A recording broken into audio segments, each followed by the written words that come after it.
자, 오늘 우리가 로마서 1장 16절, 17절 말씀을 통해서 이제 복음의 시작, 그리고 복음이 가지고 있는 능력에 대해서 살펴보고자 합니다.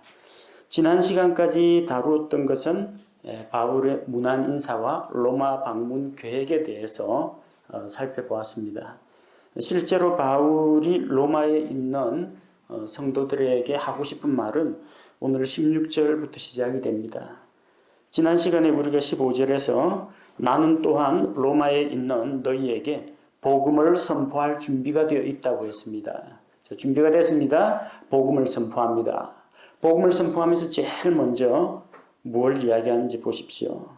내가 그리스도의 복음을 부끄러워하지 않는다. 바울이 가지고 있는 복음에 대한 그 확신에 대해서 이야기하고 있습니다.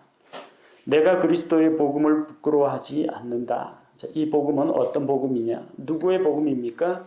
그리스도의 복음입니다. 그리스도의 복음이 무엇이냐 하면은 복음, 복복자에다가 소리 음자입니다. 복된 소리라는 거죠. 죄인들을 향한 복된 소식입니다. 여러분, 사람마다 기쁘고 반가운 소식이 조금씩 다를 겁니다. 병중에 있는 사람에게는 새로운 치료법이 개발되었다. 신약이 나왔다. 아니면 이것만 먹으면 살 수 있다. 이게 복음입니다. 기쁜 소식입니다. 일자리를 잃은 사람한테는 취업의 기회가 주어질 때, 기업의 합격 소식을 들었을 때 정말 기쁜 소식입니다. 새로운 생명이 태어나기를 조마조마 기다리고 있는 사람에게는 순산하셨습니다. 출산의 그 소식을 들었을 때 지금까지 가지고 있던 걱정, 근심은 다 날아가 버리고 정말 기쁨을 맞이하게 됩니다. 그런데 지금까지 이야기한 이런 기쁜 소식들은 여러분 적어도 한두 개 이상은 다 경험해 봤을 겁니다. 근데 지금은 잘 생각도 안 나요. 그 기쁜 일을 겪었을 때 그때 잠깐만 기쁜 소식입니다. 병 낫고 나면 옛날에 그렇게 아팠던 거라든지 간절했던 마음이 잘 기억이 안 납니다. 그리고 1등에서 혹은 대학에서 수석하고 장학금을 받았다. 기쁘죠? 오래 못 갑니다. 조금 지나면 다시 현실과 맞부딪혀서 열심히 공부하고 취업 준비하고 또 다른 걱정거리들이 생깁니다. 정말 모든 사람에게 꼭 필요한 기쁜 소식이 무엇이겠습니까? 모든 사람에게 필요한 그 기쁜 소식은 바로 죄로부터 구원받는 것입니다. 세상에 있는 모든 사람은 죄로 인해서 죄의 삭신, 사망의 형벌을 받아야 합니다. 꺼지지 않는 불 속에서 형벌을 받아야 합니다. 여기서 1등을 해도 소용이 없고요. 기업체 합격을 하든지 질병이 났든지 새로운 아파트를 사든지 다 기쁜 일입니다. 그러나 결국 죽고 나서 지옥에 들어가게 되면 이 모든 것들이 아무런 의미가 없습니다. 여러분 자동차 타고 지옥 가는 거 아니고요. 지옥에는 아파트 없습니다. 지옥에서는 전교 1등 했다고 해서 봐주거나 그러지 않습니다. 죄인은 이 세상에서 자기가 아무리 좋은 것을 누리고 살았다 하더라도 결국은 죄에 대한 죄값을 치러야 한다는 겁니다. 이게 모든 인류가 안고 있는 가장 심각하고 중요한 문제입니다. 기쁜 소식이 뭐겠습니까? 여러분의 죄가 예수 그리스도의 십자가로 용서받을 수 있습니다. 예수님 십자가에서 흘린 피로 여러분의 모든 죄를 사하셨습니다. 이것만큼 기쁜 소식이 없다는 겁니다. 그게 바로 그리스도의 복음입니다.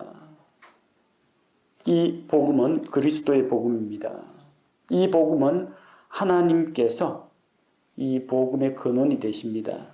예수 그리스도를 통해서 사람들을 구원할 계획을 세우시고 아들을 세상에 보내서 사람의 몸으로 태어나게 하시고 갈보리 십자가에서 죄인들을 위해 피 흘려 죽게 하시고 죽은 지 사흘 만에 다시 일으키시고 믿는 자들에게 약속하신 성령님을 보내주시고 이 복음의 사역은 하나님의 사역입니다. 그래서 이 복음은 이 복음의 근원이 하나님이시라는 것을 우리가 알 수가 있습니다.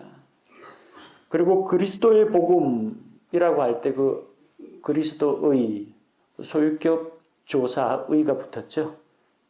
그 소유를 나타냅니다. 누구의 복음요? 이 복음은 소유자가 예수 그리스도라는 것을 말합니다. 예수 그리스도의 복음입니다. 다른 복음이 아닙니다. 오직 예수 그리스도께서 주실 수 있는 기쁜 소식입니다. 어떻게 이 복음이 우리에게 주어졌습니까? 예수 그리스도께서 십자가에서 우리를 대속하심으로 말미암아 우리에게 주어진 놀라운 소식입니다. 복음의 주체, 복음의 소유자가 누구인지 우리는 잘 알아야 됩니다. 예수 그리스도의 복음, 그럼 예수 그리스도의 복음 말고 다른 복음도 있습니까? 다른 복음도 있긴 있습니다. 개역 성경에는 이 구절이 내가 그리스도의 복음을 부끄러워하지 아니하노니가 아니라 내가 복음을 부끄러워하지 아니하노니 그렇게 되어 있습니다. 무슨 복음인지는 안 나와요. 그런데 이 세상에는 그리스도의 복음 말고 다른 복음이 있다는 겁니다. 저주받을 복음이 있다는 겁니다. 갈라디아서 1장 8절에 그러나 우리나 혹은 하늘로부터 온 천사라도 우리가 너희에게 선포한 복음 외에 어떤 다른 복음을 너희에게 선포하면 그는 저주를 받을지어다. 복음은 복음인데 다른 복음이에요. 복음은 복음인데 거짓 복음입니다. 복음이라는 이름 들어갔는데 저주받을 복음입니다. 그거 믿으면 저주받습니다. 지옥에 떨어집니다. 어떤 복음이냐? 예수 그리스도의 복음이 아닌 다른 복음이라는 겁니다. 예수님을 믿고 구원받는 게 아니라 갈라디아서에 나오는 이 다른 복음은 갈라디아 교회에 몰래 숨어 들어온 유대교 율법주의자들이 퍼뜨린 복음입니다. 예수 믿는다고 해결되는 게 아니다. 모세 율법을 지켜야 된다. 남자들은 모두 신체에 할례를 받아야 된다. 유대인들의 명절 절기를 다 지켜야 된다. 이렇게 율법으로 돌아가서 자기 노력으로 자기 의로 구원받고자 하는 겁니다. 예수님 십자가 이외에 우리의 선행이나 어떤 종교의식이나 노력으로 구원을 받을 수 있습니까? 없습니다. 근데 사람들은 값없이 거저 주시는 은혜보다는 자기가 뭔가를 지키고 해냈다는 데서 뿌듯함과 자랑스러움과 자기가 대견하다라고 생각합니다. 공짜로 준다고 하면 사람들이 이상하게 의심을 합니다. 나만 장군 이야기 한번 생각해 보십시오. 구약성경에 나만이라는 나병 환자가 있었죠. 시리아의 장군입니다. 왕의 총애를 받는 사람입니다. 번쩍거리는 갑옷이 그의 나병 흉터를 감싸고 있지만 갑옷 벗고 나면 안에 살은 다 썩어가고 있습니다. 병고침 받기 위해서 엘리사 대언자를 찾아왔습니다. 엘리사는 나오지도 않고 요르단강에 들어가서 7번만 씻으시오. 그렇게 이야기합니다. 힘든 거 아니죠. 목욕은 평소에도 하는데 뭐 한 번 씻으면 어떻고 7번 씻으면 어떻습니까? 할 수 있습니다. 안 해요. 왜? 너무 쉽지 않느냐. 차라리 하나님 앞에서 100일 동안 무릎 꿇고 기도를 하십시오. 하나님을 위해서 성전을 지으시오. 이러면 했을 겁니다. 그것만 하면 정말 될 수 있죠 하면서 자기 시간과 자기 돈과 노력을 투자해서 하려고 합니다. 그리고 나중에 뭐라고 합니까? 내가 이거 마침내 해냈다. 다른 사람은 못한데 나는 해냈다. 그러니까 하나님은 나에 대해서 이제 빚이 있다. 나를 구원해야 된다. 자기 자랑거리가 생긴단 말입니다. 자기 의가 생깁니다. 스스로 뿌듯한 뭔가가 있습니다. 그런데 매 빠지게 요르단 강물에 들어가서 7번 씻으라면 너무 쉬워요. 화를 내면서 갑니다. 그렇게 씻을 것 같으면 내가 여기 오지도 않는다. 우리나라에 있는 강물이 더 깨끗하다. 가려고 합니다. 부하들 옆에서 말립니다. 장군님 여기 뭐하러 왔습니까? 병 고치러 왔지 않습니까? 대언자가 이거보다 더 힘들고 어려운 일을 시켜도 지금 해야 될 판인데 아니 물에 들어가서 7번 씻는 게 뭐 힘들다고 합니까? 가만 듣고 보니까 그래요. 씻으면 된다는데 옷 훌훌 벗어 던지고 들어가서 7번 들락거리면서 나오니까 진짜 깨끗하게 나왔습니다. 사람들이 쉬운 거는 안 하려고 하고요. 어려운 걸 하려고 합니다. 전도지 나눠주면서 예수님 십자가의 대속의 은혜만 믿고 받아들이면 구원받습니다만 사람들이 쓰레기통에 던집니다. 그런데 저기 사이비 이단 교주가 집 팔아가지고 갖다 바치고 남편하고 이혼하고 나와가 공동생활하고 하루에 100명씩 전도하고 이런 어려운 거 주면요. 아멘 아멘 하면서 따라합니다. 힘들고 어려운데 자기는 해냈다는 거예요. 그러니까 자기는 구원받을 자격이 있다고 생각하는 겁니다. 이상한 일이죠. 하나님께서는 쉽게 구원의 길을 주셨는데 사람들은 자꾸 어렵게 만듭니다. 이해하기 어려운 복잡한 교리체계를 만들고 사람들에게 행위와 의식과 절차 같은 것을 강요합니다. 다른 복음입니다. 그럴싸하게 들리지만 다른 복음입니다. 예수 그리스도의 십자가를 부정하는 것만 다른 복음이 아니라 예수님의 십자가에다 자기 공로, 자기 의를 덧붙이는 그것도 다른 복음입니다. 예수만 믿어가지고는 구원 못 받고 헌금 열심히 하고 새벽 기도에 나와서 간절히 기도하고 목사 말에 순종하고 교회 헌신 충성 봉사해야 구원받는다. 구원받기 어렵게 만들어 놓으면요. 이런 우리나라 그 치성 드리는 문화 있죠. 비나이가 백일 치성, 천일 치성 드리는 이 문화에서는 먹혀 들어갑니다. 남들은 못하지만 나는 이거 해냈다라는 뿌듯한 자부심 가지고 자기가 뭔가 된 양 생각합니다. 그 다른 복음이에요. 그거 말고도 우리 사회에 다른 복음들이 많이 퍼져 있습니다. 지옥 가는 사람을 죄로부터 구원하는 복음 말고 가난한 자에게 먹을 것을 주고 성차별을 해소하고 성소수자라고 하는 이 동성애자들을 포용하고 사회 내 신분 계급 차별 없애고 정규직 비정규직 차별 없애고 평등한 사회 만들고 이게 복음이라고 착각하는 사람들이 있습니다. 이거 역시 다른 복음입니다. 사람을 구원하는 것하고는 관계없습니다. 저는 물론 사회 정의가 필요하다고 생각합니다. 사회복지도 필요합니다. 차별 해소도 필요합니다. 그러나 그걸로는 죽어가는 사람을 살릴 수는 없다는 겁니다. 사람들이 경제적으로 필요한 것들이 채워지고 의료복지 혜택이 모든 사람에게 제공이 된다면 그 좋은 일입니다. 하지만 그거 가지고 지옥 갈 인생을 구원할 수는 없다는 겁니다. 남미에는 해방신학이라는 이 신학사조가 들어가지고 사회적으로 많은 영향을 미쳤습니다. 다른 나라의 지배를 받으면서 독립을 부르짖었고 독립하고 나니까 독재 정권들이 군사 독재 정권들이 정권을 장악해가지고 일반 백성들을 착취하고 억압합니다. 그들은 무엇을 복음이라고 남미 신학자들은 주장했느냐? 외세로부터의 독립, 정치적인 자유, 민주화, 가난한 노동자들을 억압해서 해방시키는 것이 복음이라고 생각했습니다. 그 해방신학입니다. 하지만 그렇게 해서 노동자 해방을 하든지 임금 인상이 되든지 하더라도 죄로 인해서 지옥 가는 사람을 살릴 수는 없다는 겁니다. 저는 자유민주주의도 필요하고 사회복지도 필요하고 다 필요하다고 생각합니다. 좋은 제도입니다.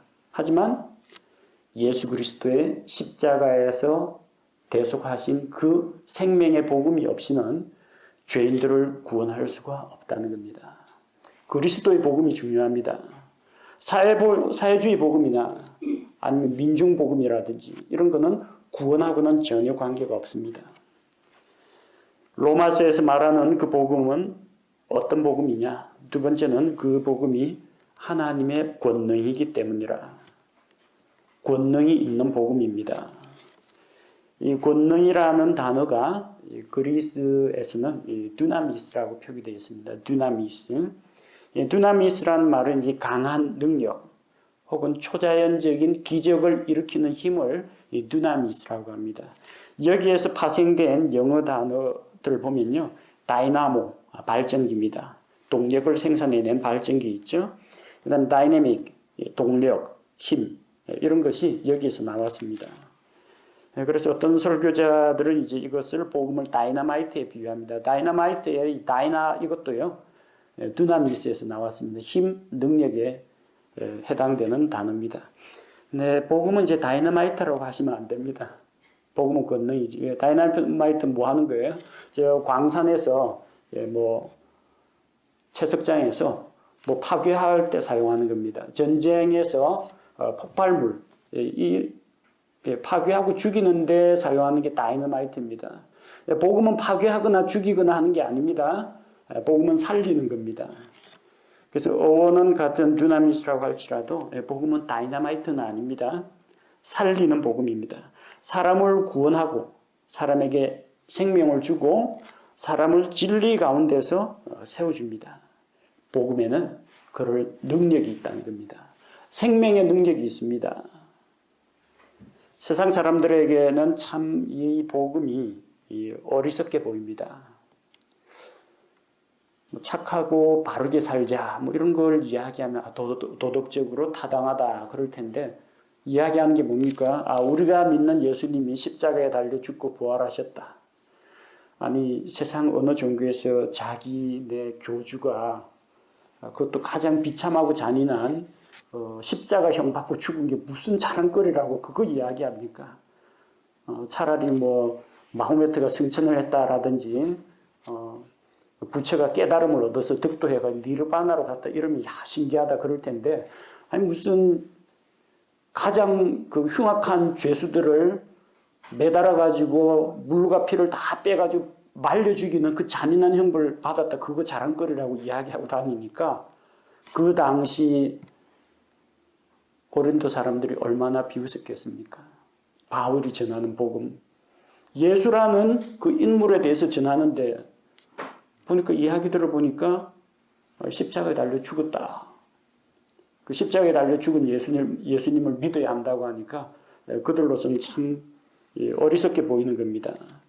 그런데 고린도전서 1장 18절에서는 무엇을 말합니까?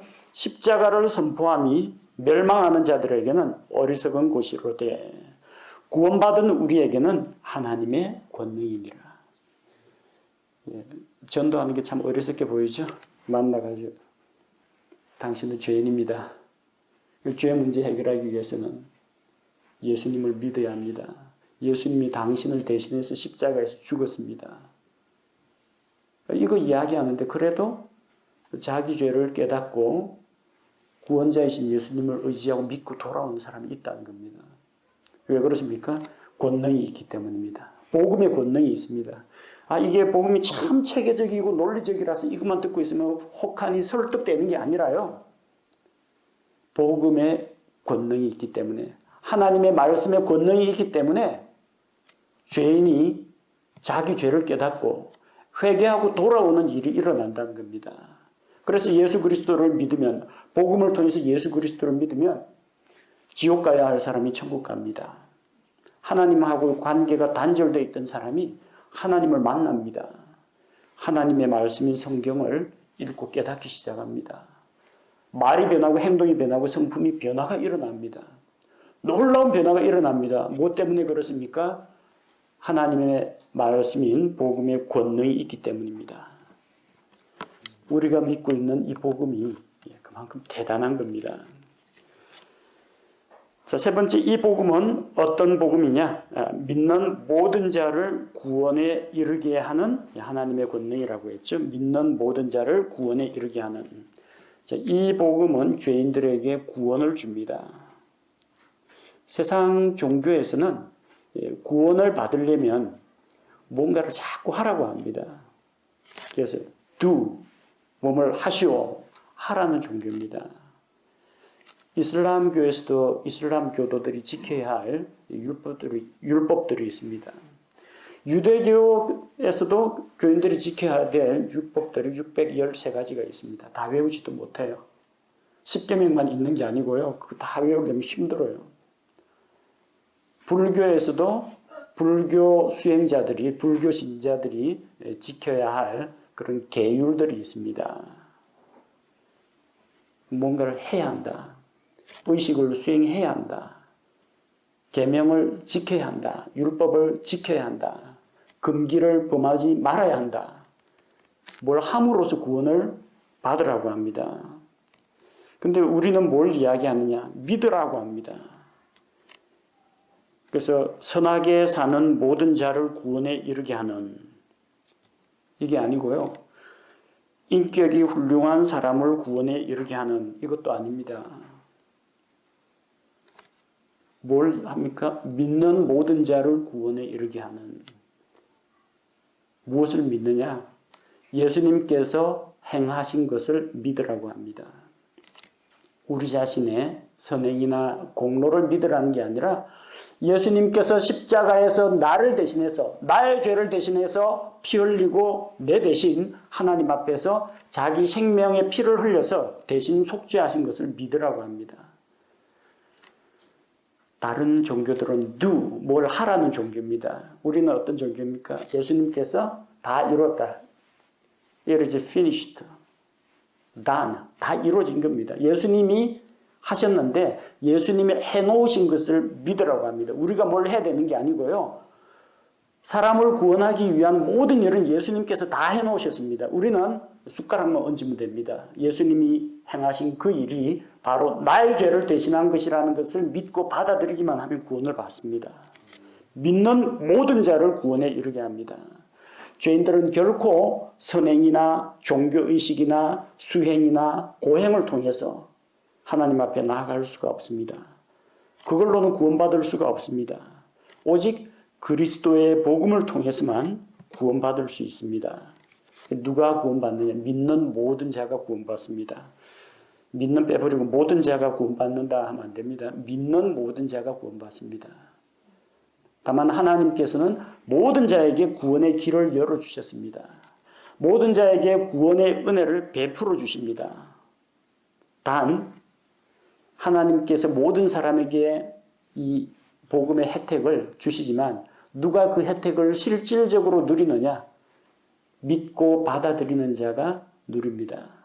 잔치 열고 음식은 무한정 준비되어 있습니다. 아무나 오시오. 굶주린 자, 배고픈 자 다 오시오. 와서 마음껏 드시오. 문 다 열어놨습니다.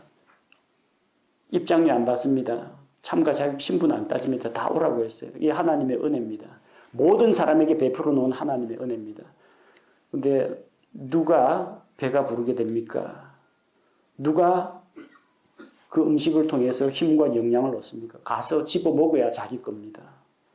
하나님은 차려놨는데 자기가 그걸 자기 입으로 목구멍으로 넘기기 전에는 그 음식이 자기 게 아닙니다.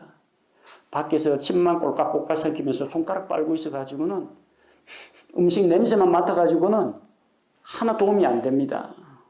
바깥에서 저 음식은 칼로리가 높고 저거는 염분이 많이 들어갔다 적게 들어갔다 아무리 객관적으로 분석하고 비교해도 머리만 커지지 배고픈 건 해결이 안 됩니다. 누가 혜택을 봐요?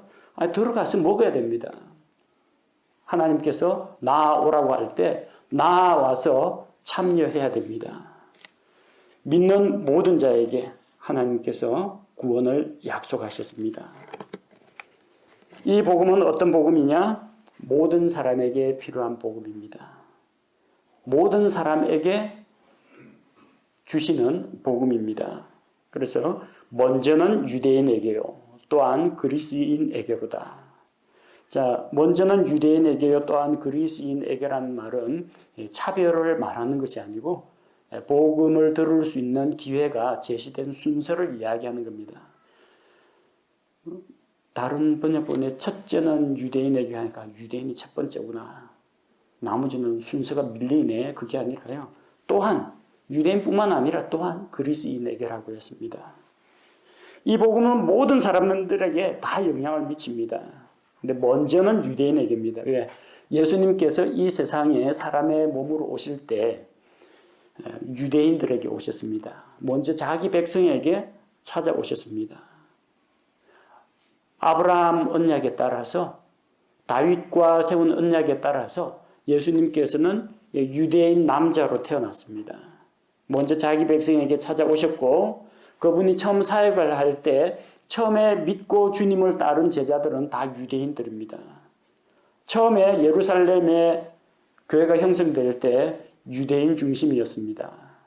그리고 오순절날 모여든 사람들, 그들을 통해서 또 세계 곳곳으로 복음이 흘러 들어가게 되었고 예루살렘에 핍박이 일어나니까 사마리아로 또 사마리아와 유대 지방과 저 소아시아 지역과 땅의 맨 끝 지역까지 복음이 전파되었습니다. 첫째는 처음에는 유대인들을 대상으로 복음이 전파되었지만 또한 이방인들에게도 이 은혜를 주셨다는 겁니다. 사도행전 보면 그걸 잘 이해를 하지 못하고 유대인들이 이방인들에게 하나님께서 구원을 주시고 성령을 부어주시고 하니까 유대인 신자들이 깜짝 놀랐습니다. 그 생각도 못했거든요. 근데 애초부터 하나님의 계획은 유대인 구원이 아니라 아담의 후손인 하나님의 창조물, 이 사람들을 구원하고자 계획하셨던 겁니다. 그 방법이 이제 아브라함으로부터 시작해서 아브라함 한 사람을 택하시고 거기에서 이스라엘 민족을 택하시고 그 중에서 다윗의 집안을 택하시고 그 다윗의 가문에서 예수 그리스도가 나게 하시고 그렇게 그 예수 그리스도를 통해서 땅에 있는 모든 가족들이 복을 받게 하셨습니다. 하나님의 은혜는 유대인들로부터 시작이 되었지만 처음에 이방인들에게도 흘러갔고 하나님의 계획은 유대인뿐만 아니라 이방인들도 구원받는 겁니다. 고린도전서 10장 32절에 보면은 이 세상에 있는 사람들을 세 부류로 나누어서 이야기합니다.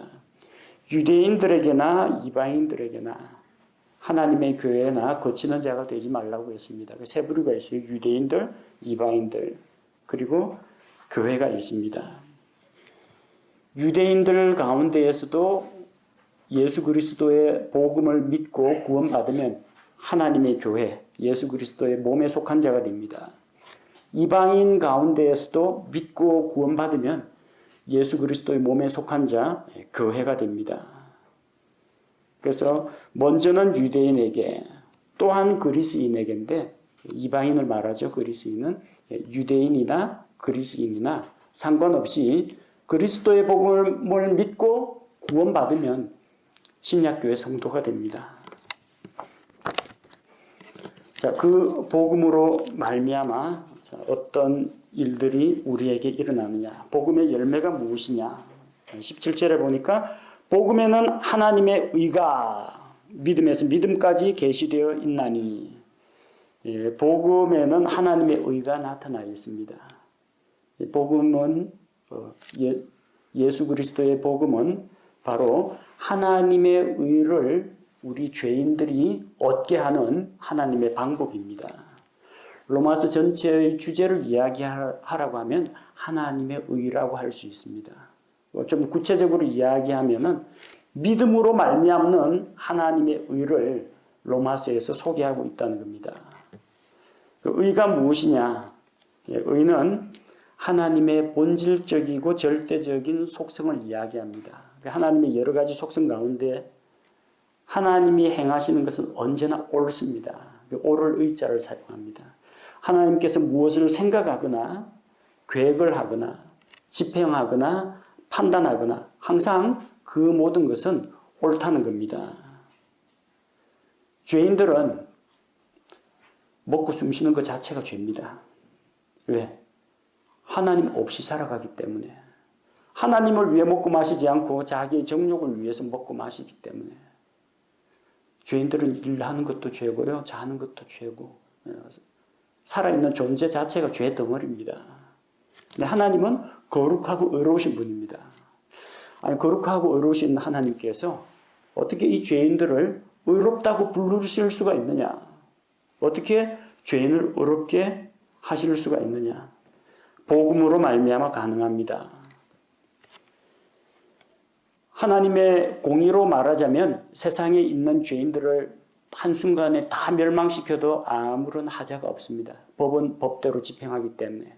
죄인은 죄의 대가로 죽는 것이 마땅하기 때문에. 근데 하나님에게는 그 의의 속성만 있는 게 아니라 뭐가 있어요? 사랑이라는 속성이 있습니다. 긍휼이라는 속성이 있습니다. 오래 참으심이라는 속성이 있습니다. 이건 하나님의 의와 충돌되지 않습니다. 심판을 하시되 심판 중에도 긍휼을 베푸시는 것.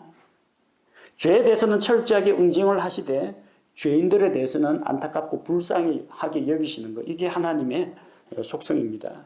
그렇다고 해서 죄인들을 무조건 다 용서해 버리고 아무나 죄 지어도 내가 심판 안 할 테니까 지옥 안 보낼 테니까 알아서 살라고 하면은 하나님의 공의가 무너집니다. 죄인들을 함부로 용서할 수는 없습니다. 그래서 어떤 방법을 사용하셨느냐? 자기 아들 예수 그리스도를 이 세상의 사람의 몸으로 보내시고 예수님께서 십자가에서 우리 죄를 대신해서 피 흘려 죽게 하셨습니다. 죄의 삭은 사망이기 때문에 죄 없으신 예수님께서 죄인들을 대신해서 자기 생명을 버리신 겁니다. 하나님께서는 예수님께서 흘리신 그 의로운 피를 화의 헌물로 받으셨습니다. 그리고 우리 죄를 용서하셨습니다. 여기에는 하나님의 법과 의를 살펴봐도 하자가 없습니다. 죄인들은 무조건 용서한 게 아니라 죄값을 받고 용서해 주는 겁니다.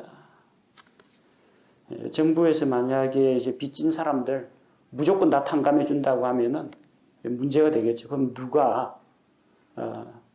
힘들어서 일하려고 하겠습니까? 전부 다 대출 많이 받고 빚 많이 쌓아놓은 다음에 정부에서 무슨 뭐 햇살론인지 무슨 뭐 대출 탕감 정책 할 때까지 기다리죠. 내 빚은 정부가 갚아라. 그럼 사회가 완전히 엉망이 돼버립니다. 하나님께서 다 무죄 방면하지 않았습니다. 죄에 대한 대가는 받으셨습니다. 대가를 우리가 치르는 게 아니라 하나님 편에서 치르셨습니다. 하나님의 아들 예수 그리스도께서 우리 죄에 대한 대가를 대신 지불하셨고 누구든지 그 예수님 십자가에 죽은 것은 바로 나 때문입니다. 하나님 앞에서 저는 죄인입니다. 그런데 예수님이 저 대신해서 죽어주셨다고 했는데 그 빚값 받으셨죠. 그러면 하나님께서 받았다. 그래서 예수님으로부터 너의 죄의 삭을 내가 대신 받았기 때문에 너는 죄에 대한 심판과 형벌을 받지 않는다. 무죄. 우리가 죄가 하나도 없는 존재라는 뜻이 아니고요. 우리가 깨끗하고 거룩하고 의롭다는 뜻이 아니라 이미 죄에 대한 대가를 받았기 때문에 무죄 석방한다. 재판정에서의 무죄 선고를 이야기합니다. 그걸 가리켜서 칭의라고 합니다. 칭의라는 것은 우리의 신분이 한순간에 변화되는 것을 말합니다. 죄인에서 의인이 됩니다. 착하고 의로운 일을 많이 해서 의인이 아니라요. 예수님께서 우리 죄의 빚을 대신 청산하셨기 때문에 하나님께서 우리의 죄를 보지 않으시고 우리 죄를 대신하신 예수님의 의를 보고 우리를 의롭다고 인정하시는 겁니다. 우리의 상태가 아닙니다. 우리의 신분입니다. 우리 상태는 어때요? 아직까지도 불경건한 모습을 가지고 있습니다. 죄의 유혹에 잘 이끌립니다. 넘어질 때도 있습니다. 이미 용서받은 죄를 또다시 지을 때도 있습니다. 우리 상태는, 우리 신분은 저 하늘에 가 있는데 우리 상태는 바닥을 기고 있습니다. 그래서 이 상태가, 우리의 신분을 점점 따라가는 과정, 격차를 줄이는 과정을 영적 성장 혹은 성화의 과정이라고 부릅니다. 하나님으로부터 예수님을 믿을 때 의롭다고 인정받는 것은 단 한순간입니다. 신분이 즉시 변화됩니다. 그러나 우리가 영적으로 성장하면서 점점 죄의 영향력으로부터 벗어나는 것은 한순간이 아니라 과정입니다. 점진적인 변화입니다. 자, 복음에는 하나님의 의가 계시가 되어 있습니다. 그리고 그 복음은 믿음에서 믿음까지 계시되어 있다고 했습니다. 첫 번째 믿음은 또 뭐고 두 번째 믿음은 뭡니까? 똑같은 믿음은 믿음입니다. 근데 믿음은 또 다른 믿음을 가져온다는 겁니다. 믿음에서 믿음으로, 믿음에서 믿음까지. 하나님의 존재를 믿는 자는 이게 첫 출발입니다. 예수님 믿기 전에 하나님이 계신지 안 계신지 그거부터 믿어야 됩니다. 하나님의 존재 믿는다면 하나님이 존재한다라는 것을 믿는다면 당신이 만약에 신이 존재한다면 신은 어떤 존재일까요? 물어보면 다 절대자, 조물주, 창조주 이야기합니다. 하나님의 존재를 믿는 자는 하나님의 창조도 믿을 수가 있습니다. 왜? 절대적인 신이니까 온 세상을 창조하는 것도 아무것도 아니죠. 가능한 일입니다. 그렇다면 창조주 하나님이 계시다는 걸 믿는다면 그 창조주 하나님이 신은 안 죽겠죠. 살아 있습니다. 살아서 이 세상을 다스린다는 것도 믿습니다. 그 나중에 그 신의 뜻대로 하나님의 뜻대로 살지 않는 존재, 창조의 목적에 맞지 않는 자는 심판한다는 것도 믿습니다. 그리고 또 자기를 믿는 자들을 구원한다는 것도 믿을 수가 있습니다. 하나의 믿음, 존재에 대한 믿음이 창조주 하나님에 대한 믿음, 죄에 대해 심판하시는 하나님에 대한 믿음, 구원하시는 하나님에 대한 믿음으로 믿음은 또 다른 믿음을 이끌어낼 수 있다는 겁니다. 다윗은 거인 골리앗과 싸우러 나갔습니다. 조그마한 어린 소년이 어디서 그런 용기와 담력이 생겼겠습니까? 사무엘상 17장 34절에서 37절 보면 다윗은 어린 목동 시절에 양들을 지키다가 사자나 곰이 나타나면 이 물맷돌을 던져가지고 무림매를 던져가지고 맹수들을 쫓아냈습니다. 그리고 쫓아가가지고 그 입에 물고 있는 어린 양을 빼앗아서 사자하고 곰하고 싸운 경험이 있습니다. 어떻게 어린 목동 다윗이 그걸 했을까요? 하나님이 지켜주셨기 때문에 가능합니다. 거기서 믿음이 생겼어요. 사자와 곰의 손에서 그 이빨에서 나를 건지신 하나님, 그 믿음이 생겼습니다. 골리앗을 대해서 봤을 때 사자와 곰, 맹수의 손에서 나를 지키신 하나님이 이 골리앗으로부터도 나를 지켜주실 것이라는 믿음을 가지고 나아가는 겁니다. 그래서 여러분 초자연적인 믿음, 큰 믿음을 주옵소서 이렇게 하지 마시고요. 일상생활 가운데 조그만 거 하나라도 하나님을 믿고 의지해 보십시오. 그런 작은 경험들이 쌓이고 쌓이면요. 또 믿음은 믿음을 이끌어내기 때문에 그 믿음이 더 큰 믿음으로 발전하게 됩니다. 첫 번째 믿음은 구원받는 믿음을 이야기하는 것이고요. 두 번째 나오는 믿음은 구원받은 믿음에 근거해서 이제 믿음으로 살아가는 그 믿음을 말합니다. 요한복음 10장 10절에도 생명이라는 단어가 두 번 나옵니다. 내가 온 것은 양들이 생명을 얻게 하고 또 생명을 더욱 풍성히 얻게 하려 함이라. 선한 목자 예수님이 오신 것은 양들이 생명을 얻게 한다고 했습니다. 어떤 생명이요? 영적인 생명을 말합니다. 지옥으로 갈 사람들이 구원받아 천국에 가는 것, 혼의 구원을 이야기합니다. 자, 그래서 생명을 건졌습니다. 구원받았습니다. 생명을 얻게 하고 또 생명을 더욱 풍성히 얻게 하려면 생명은 하나밖에 없는데 풍성히 얻는다는 게 뭡니까? 뭐 고양이 목숨처럼 목숨을 9개씩 얻는다 그런 이야기입니까? 뭐 게임 보면 그런 거 나오죠. 게임 열심히 해가지고 점수 많이 쌓으면 그 라이프 하나씩 생명 하나씩 생명치 하나씩 늘어납니다. 근데 그건 게임에서나 가능한 이야기고 사람 생명은 하나밖에 없어요. 근데 생명을 풍성히 얻는다는 것은 목숨을 2개, 3개 받는다는 그런 이야기가 아니고요. 앞쪽도 라이프고 뒤쪽도 라이프입니다. 앞쪽 라이프는 생명입니다. 사망에 이르지 않고 생명을 얻는다, 구원받았다는 이야기입니다. 두 번째 라이프는요, 생명이라기보다는 라이프의 또 다른 뜻이 뭐죠? 삶, 인생, 생활, 그걸 말합니다. 그래서 이거는 정확하게 이야기하자면 풍성한 삶이라고 보시면 됩니다. 처음에 생명은 구원받아서 목숨을 건졌다, 그 생명을 말합니다. 두 번째 생명은 주님과 동행하는 풍성한 삶을 이야기합니다.